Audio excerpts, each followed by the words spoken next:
Hi, boys and girls, it's Miss Cooper. I'm here for our everyday math lesson. Today we're going to be focusing on Unit 5, Lesson 5, which is identifying helper facts. And as you may remember, either from me talking to you virtually or in person when we were in class, I talked about the huge importance of learning your multiplication facts. And as we go through this lesson, you're going to see why it's so important that you work on those while you're at home. So I want you to look at the screen and I want you to think of two ways that you could solve 9 times 6. So I want you to be thinking about that. I'm going to put one way on here.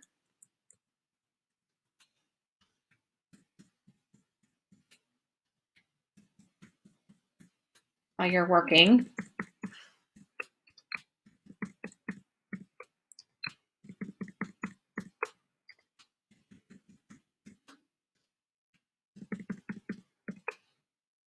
One, two, three, 4, 5, 6, 7, 8. We need one more. So I have made an array. If you remember, the first number is how many rows. I have 9 rows with 6 in each row. And you could do that and you could count all of those X's. That's definitely one way you could solve it, right?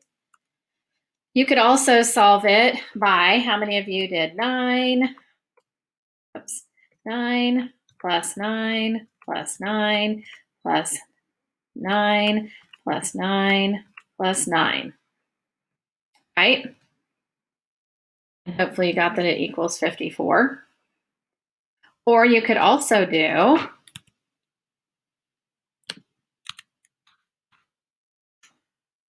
6 plus 6 plus 6 plus 6 plus 6 plus 6 plus 6 plus 6 plus 6, which also equals 54. Now, another way that you could solve this problem is to use a multiplication chart. And I'm going to show you how to do that on the next slide. So I gave you a multiplication chart on the spiral binder that I sent home in your bags partway through the year last year. And so this is how you use a multiplication chart. Our problem was 9 times 6, so you would come all the way across this chart to the 9 column, and you would count down to 6. You'd stay in this column, so it would go like this. You're going to start here, and you're going to go 1, 2, 3, 4, 5, 6. And if you'll see, we're in the 6th row, so 9 times 6 is 54. So that's another way that you can use the multiplication chart to help you solve a multiplication problem. Now, I'm going to show you a couple other ways that we're going to focus on today, and it's about using a helper fact. And if you remember, I start us out by learning our multiplication facts. I do 2s, 5s, and 10s. And there's a reason I do those first, and that's because they are great to use when you're trying to figure out multiplication problems you don't know. And usually you can get close to one of those, either the 2s, the 5s, or the 10s to help you out. So let's look at this next slide and it will make a little bit more sense. Today, for this one, we're going to add a group. So we're trying to figure out down here at the bottom, 3 times 9. So if you don't know 3 times 9, usually you know your 2s, or you can count very quickly by 2s 9 times, and you know that 2 times 9 equals 18. Then you're going to simply add one more row because we know 2 times 9, we want to know 3 times 9. So we're going to add a row of 9 more. So 18 plus 9, so we know we already have 18 here, 19, 20, 21, 22, 23, 24, 25, 26, 27.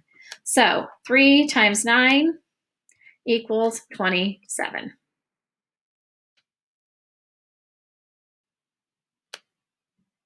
There we go. All right. So that's adding a group. And we know our 2's facts, so that helps us with our 3's facts. Let's do another one.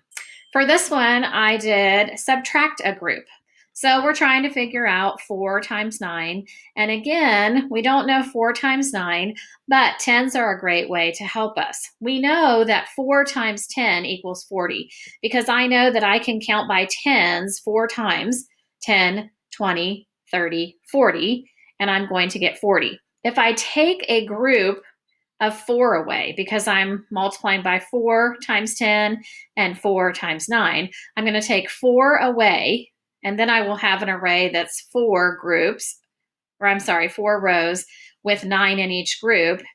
And so if we know that 4 times 10 is 40, we just take those 4 away, which is why I have X's on them, and 40 minus 4 equals 36.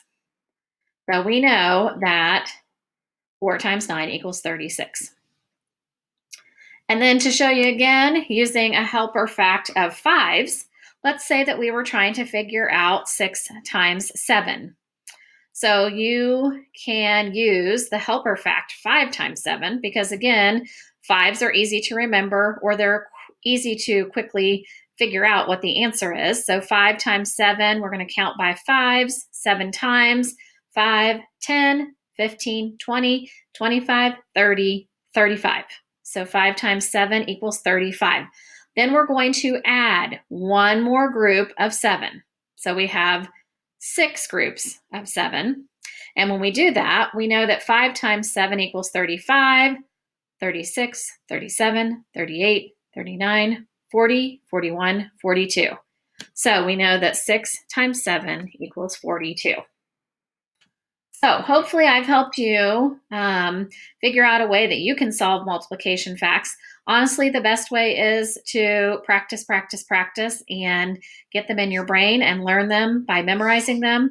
But this is definitely a skill that you can use until you have them mastered.